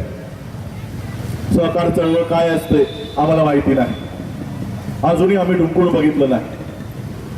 आम्ही आपलं इलेक्शन कधी येईल, आमदार कधी होईल, खासदार कधी होईल, आमचा नगरसेवक कोण होतोय, सरपंच कोण होतोय, इथे आमचं लक्ष आहे आणि मूलभूत प्रश्नांकडे आमचं लक्ष नाही. आणि म्हणून या देशामध्ये बौद्धांची स्वतंत्र अर्थव्यवस्था उभी राहावी यासाठी भारतातली पहिली बौद्धांच्या बँकेची निर्मिती आम्ही ठाणे जिल्ह्यातून करत आहोत. आणि त्यासाठी तुम्हाला खरंच ही बँक अस्तित्वात उतरवायची असेल, किती रुपये द्यायचे माहिती आम्हाला? रजिस्ट्रार ऑफिसला 1 कोटी रुपये. आता 1 कोटी रुपये आपल्याकडे नाही. म्हणून बाबासाहेबांनी हा कायदा केला की 1 कोटी आमच्याकडे नाहीत, आम्ही 1 कोटी आणू शकत नाही. म्हणून कोऑपरेटिव्ह ऍक्ट. ठीक आहे 1 कोटी आणू शकत नाही पण 2,500 रुपये तर देऊ शकता. 4,000 लोकांनी जर 2,500 रुपये दिले तरी तुम्हाला बँकेची मान्यता मिळेल. अशा पद्धतीचा कायदा बाबासाहेबांनी केलाय. आता काय ठाणे जिल्ह्यातून 4,000 लोकही तयार होऊ शकणार नाहीत का? आज जर आपण ही बँक तयार केली, आजपासून त्यांना तरी 1.5% ब्राह्मणांना तरी 104 वर्ष लागली. मी तुम्हाला 15 वर्षात ही बँक राष्ट्रीयकृत नाही आंतरराष्ट्रीय दर्जावर ही तुम्हाला बँक घेऊन जाऊन दाखवतो. त्या पद्धतीने आपल्याला काम करावं लागणार आहे. 2,500 रुपये एका बँकेचं शेअर, मी शेअर सांगतोय, डोनेशन नाही. काही लोकांना म्हणेल 2,500 रुपये मागायला आला. तुमचा शेअर तुमच्या जवळ असेल, तुम्ही आम्हाला डोनेशन देणार नाही, तुम्ही आम्हाला देणगी देणार नाही की आम्ही तुमचे पैसे घेऊन आमच्या बुद्धिस्ट सोसायटीला किंवा घरामध्ये निघून जाणार. ते तुमच्याच नावासमोर पडलेले राहतील आयुष्यभर. आणि आज दिलेले 2,500 रुपये, एकच शेअर, एकच कंडिशन आहे, एका व्यक्तीला एकच शेअर देता येतो. काही लोक म्हणतील सर काय तुम्ही 1 मानता, मी 10 घ्यायला तयार आहे. 10 पण दिले जात नाही. बाबासाहेबांनी कायदा तसा केलाय की एका घरामध्ये 10 लोकांचा वाटा जाता कामा नये. एकाला एकच शेअर देता येईल, जेणेकरून जशी जशी तुमची बँक प्रगती करेल तसं तसं या 4,000 लोकांची प्रगती होत जाईल. त्या 4,000 लोकांना अर्थव्यवस्था हे सहाय्य करत राहील. 4,000 लोकांपैकी मला वाटतं 2-2.5 हजार लोक आमची ऑलरेडी झालेली आहेत. आणि जास्त एका ठिकाणाहून आम्ही जास्त लोक घेतही नाही आहोत. ही अर्थव्यवस्था आपल्याला हातात घ्यावी लागणार आहे. आता तुम्ही म्हणाल 1 कोटी रुपये 2500 रुपये तर आमचेच घेतले. बाबासाहेबांनी काय फक्त 1 कोटीसाठी कायदा बनवला असेल का? बाबासाहेबांनी ज्या दिवशी तुम्हाला या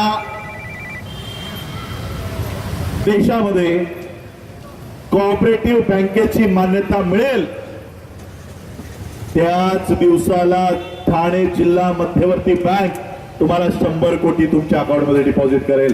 त्या दिवशी तुम्ही तुमचे 2,500 रुपये डिपॉझिट कराल, भारत सरकारला तुम्हाला 100 कोटी द्यावे लागतील. आणि त्या 100 कोटीवर आम्ही आमच्या मुलांना उद्योजक बनवू, त्यांना पुढचं.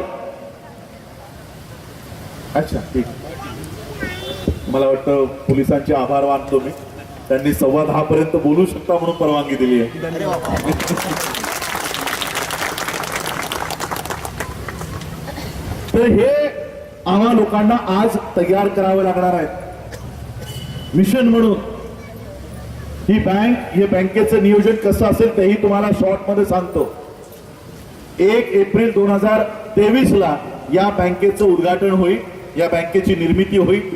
3 वर्ष ही bank as per RBI rules, registrar ऑफिसचे रूल्स नुसार आम्हाला ही फक्त एका जिल्ह्यापुरती चालवायची परमिशन मिळेल. फक्त एका जिल्हा म्हणजे ठाणे जिल्ह्याच्या बाहेर तुम्ही जाऊ शकणार नाही. आणि ठाणे जिल्ह्यामध्ये 3 वर्ष काम करून तुम्हाला A ग्रेड मध्ये ती बँक आणायची आहे. A ग्रेड मध्ये चालवून दाखवल्यानंतर 4थ्या वर्षी या बँकेला मल्टी डिस्ट्रिक्टची मान्यता मिळेल. आणि मल्टी डिस्ट्रिक्ट साठी आजपासून आमच्या सगळ्या जिल्ह्यातली लोक कामाला लागलेली आहेत. ज्या दिवशी 3 वर्ष लॉक इन पिरियड संपेल त्याच दिवशी ही बँक महाराष्ट्र राज्यभर पसरलेली असेल. अशा पद्धतीचं काम या 3 वर्षामध्ये होईल. संपूर्ण 3 वर्ष संपल्यानंतर ही महाराष्ट्र राज्यापर्यंत गेलेली असेल. आणि येणाऱ्या 5 वर्षामध्ये, आता आम्ही जम्मूला होतो, ही सगळी लोक जम्मूला होती आमच्या सोबत. जम्मूला ट्रेनिंग झाली की आम्ही अख्ख्या जम्मूमध्ये या मीटिंग्स, जसं आता तुम्ही बसलात ना, अशा आमचे तिकडे, आमच्या लोकांचे तिकडे स्वतःचे हॉल आहे. त्या हॉलमध्ये या डिस्कशन झाले. त्यांनी सांगितलं सर 3 वर्ष खूप खूप वेळ लागेल, आम्ही आताच जम्मूची बँक तयार करून टाकू. आता माझ्याकडे जम्मूची बँक आहे, गुजरातमध्ये बँक आहे, मध्य प्रदेशला आहे, झारखंडला आहे. म्हणजे 3 वर्षाचा लॉक इन पिरियड संपल्या आज माझ्याकडे राष्ट्रीय लेवलला या बँकेच्या ब्रांचेस तयार आहेत. आणि राष्ट्रीय लेवललाच नाही, ऑस्ट्रेलियाहून मी थायलंडला गेलो आणि थायलंडहून इंडियात आलो. मी ऑस्ट्रेलियाला हा संकल्प सांगितला, ते म्हणाले सर आम्ही आतापासूनच या बँकेच्या कामाला लागतो. म्हणजे ही बँक 4थ्या वर्षी आंतरराष्ट्रीय दर्जावर गेलेली असेल. या बौद्ध मुलांसाठी एज्युकेशन लोन, एंटरप्रिनरशिप लोन हे सगळं उपलब्ध करून देणारी ही बँक असेल. हे जे 4,000 लोक जे आज याचे शेअर होल्डर होणार आहेत, डोनर नाही, शेअर होल्डर जे होणार आहेत, सगळ्या ठिकाणी पहिलं प्राधान्य या 4,000 लोकांना असेल. कोणत्याही बँकेमध्ये एम्प्लॉईज भरायचे असतील, कोणत्याही बँकेमध्ये ब्रांच ओपन करायची असेल, आधी या 4,000 शेअर होल्डरना बोलवलं जाईल की तुम्हाला तुमची मुलं या बँकेत लावायची असतील तर तुम्ही लावा. आणि एवढंच नाही, जो काही बिझनेस मी आज बुद्धिस्ट सोसायटी ऑफ इंडियासाठी आणणार आहे तो केवळ आणि केवळ त्याचा संपूर्ण पैसा या आमच्या बँकेमध्ये ठेवण्यात येईल. याचा अर्थ ही बँक आमची या देशाच्या नॅशनलाइज बँकेपेक्षा जास्त उलाढाल करणारी बँक असेल. अशा पद्धतीने मी 5 ते 10 वर्षात central bank of India, state bank of India याच्या बाजूला बौद्धांची राष्ट्रीयकृत बँक आणण्याचा प्रयत्न संपूर्ण त्या ठिकाणी आम्ही करणार आहोत. त्यासाठी आपल्याला ग्राउंड लेवल पासून, झिरो लेवल पासून आम्हाला सुरुवात करणे गरजेचं आहे. त्या पद्धतीने आम्हाला काम करणं गरजेचं आहे. अनेक लोक याच्यामध्ये, जसं मी सांगितलं की पॉलिसीज रस्त्यावर डिस्कस करता येत नाही. मी लबाणेंना विनंती करत होतो की रस्त्यावर मी कार्यक्रम करणार नाही, मला रस्त्यावर बोलायचं नाही. ते म्हणाले सर आमच्याकडे कोणता हॉल नाही, आमच्याकडे इंटरनल कसं तुम्ही बोलू शकाल, आम्ही एक रस्ता कव्हर करून तुम्ही हे बोला. मला मजबुरीने रस्त्यावर हे सांगावं लागतंय, मजबुरीने. अन्यथा मला हे रस्त्यावर सांगायची बिलकुलही मला आवड नाही. रस्त्यावरचा आम्हाला हे भाषण ठोकून मला तुमचा आमदार खासदार व्हायचं नाही, तुमच्याकडे इलेक्शन लढवायचं नाही. मी या देशामध्ये बौद्धांच्या स्वतंत्र व्यवस्थेवर काम करतोय. एक असा बौद्ध या देशात उभा करतोय की या देशामध्ये 15 वर्षानंतर ज्या दिवशी इलेक्शन डिक्लेअर होतील, जो कोणी प्रधानमंत्रीसाठी उभा राहील तो भारतातल्या बौद्धांच्या पाया पडल्याशिवाय इलेक्शन मध्ये फॉर्म भरणार नाही. असा समाज बनवण्यासाठी मी काम करतोय. मला तुमच्या आमदारकी खासदारकीमध्ये रस नाही. काय लोक म्हणतात सर आमच्या पार्टीत या ना, तुम्हाला राष्ट्रीय सचिव करतो, तुम्हाला राष्ट्रीय महासचिव करतो. म्हणून मी त्यांना म्हणतो मी आज या घडीला ऍट दिस मोमेंट मी आज वर्ल्ड फेलोशिप ऑफ बुद्धिस्ट जी 128 देशांचं संघटन आहे त्या संघटनेचा आज मी स्टँडिंग कमिटी सेक्रेटरी आहे. 128 देशांचा. त्या 128 देशांमधनं तुम्ही मला भारताचा महासचिव बनवताय म्हणजे माझे 127 देश मायनस करताय. आणि हे माझ्यामुळे नाही, बाबासाहेबांनी जो धम्म आम्हाला दिला त्या धम्मावर चालून आज आम्ही आमची प्रगती केली. आणि माझा असा विचार आहे की ज्या मार्गाने बाबासाहेबांच्या पावलावर पाऊल ठेवून जसं आज मी चाललोय, तुम्ही सगळे या. बुद्ध तेच सांगतो एही पसिको, या माझ्यासोबत आणि बघा बुद्धाने तुमच्यासाठी किती मोठं साम्राज्य उभं केलंय. घेता घेता तुमचं ओझं कमी पडेल, बुद्ध देता देता थकणार नाही. इतक्या मोठ्या प्रमाणात बुद्धिझम बाबासाहेब आंबेडकर आम्हाला देऊन गेलेले आहेत बुद्ध धम्माच्या माध्यमातून. एकदा येऊन बघा तरी, एकदा येऊन बघा बाबासाहेब काय देऊन गेलेले आहेत. खूप मोठं अधिकार बाबासाहेब देऊन गेलेत. विचार करा, जी लोक बुद्धाचा द्वेष करतात, ज्या लोकांनी या देशातून बुद्धाचा धम्म नष्ट केला, ज्या लोकांनी बौद्ध भिक्खूंच्या कतली केल्या, बुद्धाचं नाव घेण्यावर बंदी आणली, आज ती लोक बुद्धाच्या मूर्त्या घेऊन का फिरतायत? RSS, anti Buddhism, anti Ambedkarism. आज या लोकांना बुद्ध आणि बाबासाहेब घेण्याची वेळ का येते? या बुद्धामध्ये किती ताकद आहे त्या मोदीला माहिती आहे, पण तुम्हा लोकांना माहिती नाही. विचार करा, स्वतःला मोदीच्या जागेवर ठेवा की त्याने अख्खं आयुष्य ब्राह्मणी धर्मासाठी वेचलं, अख्खं आयुष्य त्याने RSS साठी, संघासाठी वेचलं, अख्खं आयुष्य बुद्धिझमला नष्ट करण्यासाठी लावलं. तोच माणूस बुद्धाला हातात घेण्यासाठी किती मजबूर होत असेल, त्याच्या मनावर किती आघात होत असतील त्या बुद्धाला स्वीकारताना, त्याच्या मनावर किती आघात होत असतील तो बुद्ध लोकांना देताना. बाबासाहेब तुम्हाला असा बुद्ध देऊन गेले की ज्याची ताकद त्यांना लक्षात आहे पण तुम्हाला लक्षात नाही, तुमच्या पदरी पडत नाही. या देशाचा प्रधानमंत्री कुठंही बाहेर गेला तर बुद्धाचं नाव घेतल्याशिवाय तो परत येत नाही. आणि आम्ही लोक,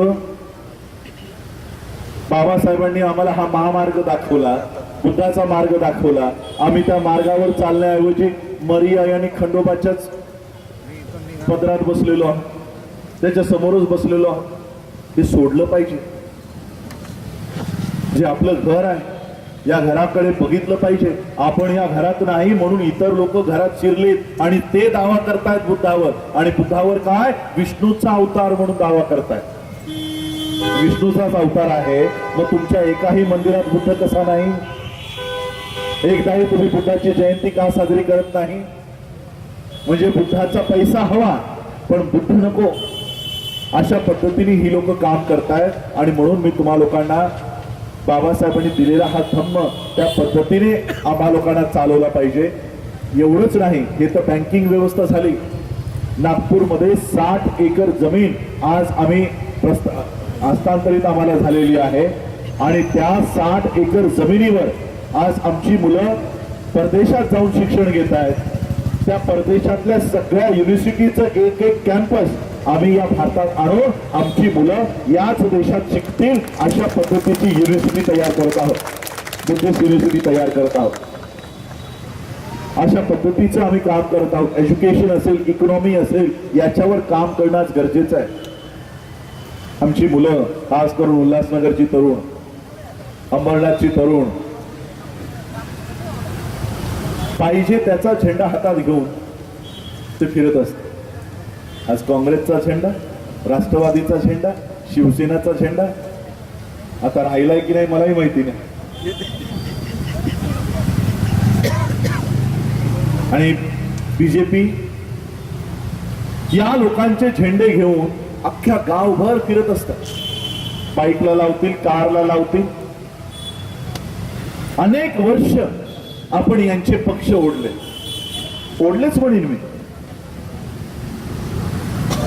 कालपर्यंत आम्ही यांची गुरं ढोरं ओढत होतो, आज यांचे मेलेले पक्ष ओढतोय. काय फरक आहे? फरक पडलाय तुमच्यात काय? कालपर्यंत यांची मेलेली गुरं ढोरं ओढत होतात, आज यांचे मेलेले पक्ष ओढताय. काही फरक नाही तुमच्यात, काही फरक पडला नाही. जसं मेलेली गुरं ढोरं ओढायचं बंद केलं तसं यांची मेलेली पक्ष ओढायचे बंद करा. यांचे झेंडे हातात घेऊन अख्खं आयुष्य खर्च घालण्यापेक्षा हा तुमचा झेंडा कोणत्याही पार्टीचा, काँग्रेसचा असो, राष्ट्रवादीचा असो, राष्ट्रवादीचा झेंडा महाराष्ट्राच्या बाहेर नाही, शिवसेनेचा झेंडा महाराष्ट्राच्या बाहेर नाही, मनसेचा झेंडा महाराष्ट्राच्या बाहेर नाही. बीजेपी राष्ट्रीय पार्टी नाही. बीजेपी फक्त नॉर्थची पार्टी आहे, ही राष्ट्रीय पार्टी नाही. साऊथ मध्ये बीजेपी नाही, ईस्ट मध्ये बीजेपी नाही. बीजेपी पण राष्ट्रीय पार्टी नाही, काँग्रेसही राष्ट्रीय पार्टी नाही. या पार्ट्यांचे झेंडे राज्याच्या बाहेर नाहीत, अख्ख्या देशात नाहीत. हे झेंडे हातात घेण्यापेक्षा जो धम्मध्वज आहे ना, धम्मध्वज हा 128 देशांवर फडकतो. 128 देशांवर या पक्षांचे झेंडे हातात घेऊन अख्खं आयुष्य या पक्षांसाठी वेचण्याऐवजी या धम्माचा झेंडा आपल्या हातात घ्या आणि बुद्धाच्या मार्गाने चाला. महार मातंग चांभार ढोर म्हणून वागाल, महार मातंग चांभार ढोर म्हणून राहाल तर या अंबरनाथच्या बाहेरही तुम्ही जाऊ शकणार नाही. बौद्ध म्हणून जाल, अख्खा विश्व तुमचं पायघड्या घालून स्वागताला तयार आहे की भारतातून माझा बौद्ध आला. अशा पद्धतीने आम्हाला आचरण करावं लागणार आहे. स्वतःची व्यवस्था, ही व्यवस्था उभी करण्यासाठी आम्ही अनेक देशांसोबत बोलतोय. तायवान असेल, कोरिया असेल, चायना असेल, जपान असेल, श्रीलंका असेल, अनेक बौद्ध देश. आज त्या लोकांना आम्ही सांगितलं की आमचा प्रधानमंत्री बौद्ध नाही, बौद्ध जर असता तर त्याने बौद्ध धर्मांतरावर बंदी आणली नसती. कायदेशीर बंदी आहे बौद्ध धर्मांतरावर, गुजरातमध्ये कायदेशीर बंदी आहे. हे सगळं मी त्या सगळ्या देशाच्या लोकांना सांगितलं, एकेकाला पकडून सांगितलं. हा बौद्ध नाही. पकडून पकडून सांगितलं. आणि कुणाला, सामान्य उपासकाला नाही, त्यांच्या मिनिस्टर्सना, सगळ्या मिनिस्टर्सना काय म्हणाले माहित आहे? जेव्हा आमची वर्ल्ड फेलोशिप ऑफ बुद्धिस्टची कॉन्फरन्स संपली, सगळे देश मला येऊन काय म्हणाले माहित आहे? Oh so Modi is a fake Buddhist. सुरुवात त्यांनी केली होती की that you are very lucky that you got a Buddhist prime minister. Conclusion झालं, oh so they are fake Buddhist. आणि त्यांनी मला सांगितलं की आंबेडकर साहेब, काळजी करू नका, तुमच्या देशातल्या बौद्धांच्या पाठीशी आम्ही सगळे बौद्ध तुमच्या पाठीशी उभे राहू. हे तर फक्त मी आता तुम्हाला 2 ऑर्डर दाखवल्या, एक तर फॉस्फेटची आणि सोलारची.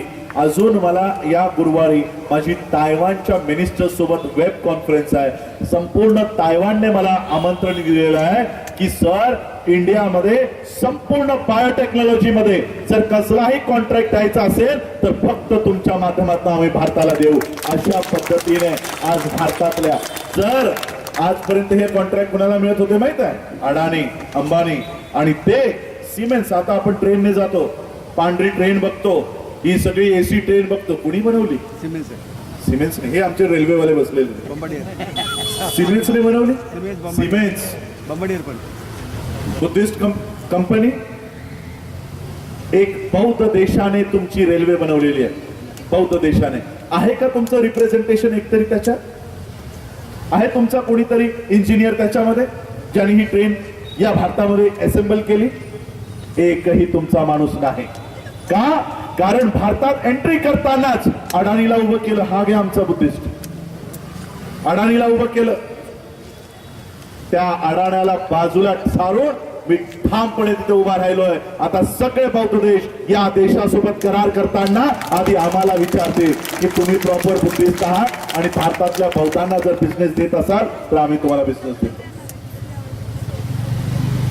त्यासाठी आधी तुम्हाला तयार राहावं लागेल. हे उद्योजक तयार करावे लागतील. तुमच्यामध्ये तुम्हा लोकांना उद्योजक तयार करावे लागतील. अशा पद्धतीने ही संपूर्ण व्यवस्था आम्हा लोकांना उभी करायची. खरं तर मला हे सगळं रस्त्यावर सांगायचं नव्हतं, पण आमची अजून ती व्यवस्था नाही. येणाऱ्या काळामध्ये आमचेही हेडक्वार्टर्स असतील आणि त्या ठिकाणी ह्या इंटरनल चर्चा आम्ही सगळ्यांसोबत करू आणि त्या पद्धतीने आम्ही वाटचाल करू. बौद्धांची स्वतंत्र व्यवस्था आम्हाला तयार करावी लागेल. शिक्षण आमचं, आरोग्य आमचं, आमच्या एंटरप्रिनरशिप, आमच्या नोकऱ्या, अशा पद्धतीने एक बौद्धांचं स्वतंत्र व्यवस्था उभं करण्यासाठी आपण सगळ्यांना मी आमंत्रण देतोय की आपण सगळे या आमच्या बुद्धिस्ट बँकेच्या सगळे इथे पदाधिकारी इथे बसलेले आहेत. सगळ्यांनी, मला वाटत नाही त्यांनी फॉर्म वगैरे आणले जर असतील तर त्यांच्याकडनं घ्या, नसतील तर संपर्क क्रमांक घ्या. आणि मॅडमने तर सांगितलंय की सगळे तुम्ही एकमेकांचा डेटा तुमच्याकडे आहे, तुमच्या घरी एखाद दिवशी या आमच्या कार्यकर्त्यांना बोलवा. 2,500 रुपये एकाचं शेअर, नो डोनेशन, शेअर आहे. 100 रुपये तुम्हाला सरकारला एंट्री फी, रजिस्ट्रेशन फी भरायची आहे. म्हणजे 2600 रुपये एका व्यक्तीला, फक्त एका व्यक्तीला, तेही 18 वर्षावरील अशा व्यक्तींनी ते फॉर्म घ्या. जास्त फॉर्म आम्ही तुम्हाला देणार नाही आहोत, कारण संपूर्ण ठाणे जिल्ह्यात आम्हाला ते द्यायचंय, शेअर होल्डर करायचंय. असं होता कामा नये की सगळे शेअर होल्डर एकाच ठिकाणाहून आहेत आणि इतर ठिकाणांची प्रगती झाली नाही, असं आम्हाला करायचं नाही. त्यामुळे लिमिटेड लोक जी आहेत आणि 22 प्रतिज्ञावर आधारित बौद्ध, आम्हाला इतर बौद्ध नको. तुम्ही म्हणा मर्याईच्या उंदळीतच, आम्हाला 22 प्रतिज्ञावाले बौद्ध जे आहेत त्यांनी आमच्याकडे फक्त सभासद, शेअर होल्डर व्हावं. आम्हाला इतर बौद्ध नको, तर अशा पद्धतीने आपण सगळ्यांनी हे फॉर्म भरा. माझे ऑलरेडी इथे बरेच चेक्स वगैरे त्यांनी चेक्स भरा. बुद्धिस्ट सोसायटी ऑफ इंडिया जी बाबासाहेबांनी स्थापन केलेली संस्था आहे, त्या संस्थेच्या नावाने चेक द्या. म्हणजे शाश्वती राहते की आम्ही कोणत्याही फेक संस्थेला देत नाही आहोत, बाबासाहेबांच्या संस्थेला देत आहोत. ज्याला कोणाला वाटलं की सर आम्हाला तुमच्यावर भरोसा नाही, आमचा चेक परत द्या, तो पुन्हा तुम्हाला तुमचा चेक परत दिला जाईल. अशा पद्धतीने आम्ही ही बँक तयार करत आहोत. 4000 लोक एकत्रित येतील आणि ही 4000 लोक येणाऱ्या काळामध्ये इतिहास या देशात घडवतील अशी अपेक्षा करतो. आणि माझे विचार अच्छा, एक अजून त्यांनी माहिती मला दिली आहे की 500 लोक ज्या तालुक्यातून होतील, तालुका म्हणजे जिल्ह्याची आपल्याला बँक तयार करायची आहे. जिल्ह्यामध्ये अंबरनाथ तालुका आहे, शहापूर तालुका आहे, मुरबाड तालुका आहे. ज्या तालुक्यातून 500 लोक होतील तर तुम्हाला ही बँक ठाण्यामध्ये जर असेल तर तिथेही जायची गरज नाही, त्याची एक ब्रांच त्याच तालुक्यामध्ये असेल, अशा पद्धतीची ती एक योजना केलेली आहे. आज ही बँक, जसं मी तुम्हाला कंडिशन सांगितली, या बँकेचं निर्माण 1 एप्रिलला आम्ही ते उद्घाटन करणार आहोत. पण 1 एप्रिल आधीच 3 ब्रांचेस आमचे तयार झालेले आहेत. 3 ब्रांचेस आमच्या ऑलरेडी तयार झालेल्या आहेत. म्हणजे एवढ्या मोठ्या प्रमाणात लोकांमध्ये उत्सुकता आहे आणि आपापले शेअर्स ते करतायत. तर आपणही, अंबरनाथ तालुका येतो हा, अंबरनाथ तालुक्यामध्ये ही हा तर एक वस्ती झाली. अशा पद्धतीने अंबरनाथ तालुक्यामध्येही एक ब्रांच या ठिकाणी देण्यात येतील. या बँकेचं संपूर्ण लाईनअप रुपे, व्हिसा याच्यामध्ये होईल. म्हणजे जे कार्ड तुम्हाला दिले जातील ते ATM कार्ड ते बँक भारताच्या कोणत्याही बँकेत तुम्हाला विड्रॉ करता येतील. मी अजून एक तुम्हाला माहिती सांगतो, ही जी ब्राह्मणी बँके आहेत, state bank of India, bank of Maharashtra, या जितक्याही बँकेमध्ये खाते आहेत, माझंही बँक HDFC मध्ये आहे, बँक ऑफ महाराष्ट्रात सॅलरी येते, तर त्यामुळे आमचे अकाउंट तिथं आहे. तर तिकडची मिनिमम रिक्वायरमेंट असतं, मिनिमम 5,000 रुपये मिनिमम बॅलन्स HDFC बँकेत, आणि मला वाटतं बाकी सरकारी बँकेत असं मिनिमम काही नसतं. तर जेवढं मिनिमम त्यांचा क्रायटेरिया आहे तेवढाच मिनिमम अकाउंट त्याच्यामध्ये बॅलन्स ठेवायचा. सगळा पैसा आपण आपल्या बँकेत ठेवायचा. आपल्या बँकेत पैसा आमचा आहे, त्याचा उपयोग पण आमच्याच लोकांसाठी केला जाईल. कालपर्यंत आपण एक नारा द्यायचो राजकारणासाठी, वोट हमारा राज तुम्हारा नहीं चलेगा. ऐकलंय ना हा नारा? वोट हमारा राज तुम्हारा नहीं चलेगा. आता आम्हाला नारा थोडा बदलावा लागेल. नोट हमारा और बैंक तुम्हारी नहीं चलेगी, बैंक भी हमारी होगी. अगर नोट हमारी है तो बैंक भी हमारी होगी, और हमारे ही बैंक से हम हमारे लोगों का वहां पर अपलिफ्ट करने का काम करेंगे. आपण सगळ्यांनी मला ऐकलं, एवढं शांततापूर्ण ऐकलं, त्याबद्दल मी आपल्या सगळ्यांचे आभार व्यक्त करतो. खास करून आपल्या सगळ्यांचे मी आभार व्यक्त करतो की तुम्ही तुमचा वेळ मला दिला, त्याबद्दल मी आपल्या सगळ्यांचे आभार व्यक्त करतो. आणि आमच्या या उपक्रमामध्ये आपण सगळे सामील व्हाल अशी आशा बाळगतो आणि थांबतो.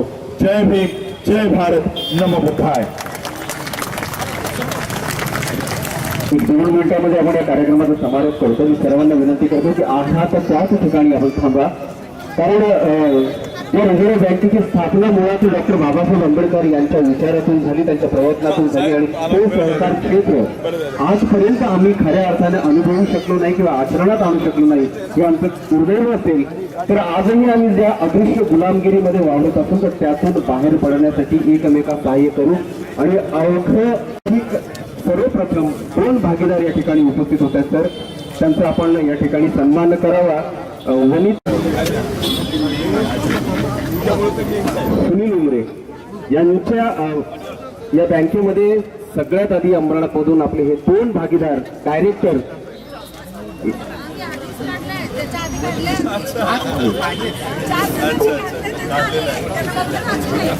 ठीक आहे, चालेल.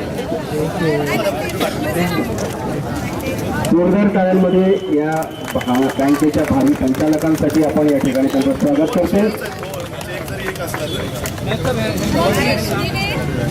यानंतर जाधव, गोसावी, बरकडी आणि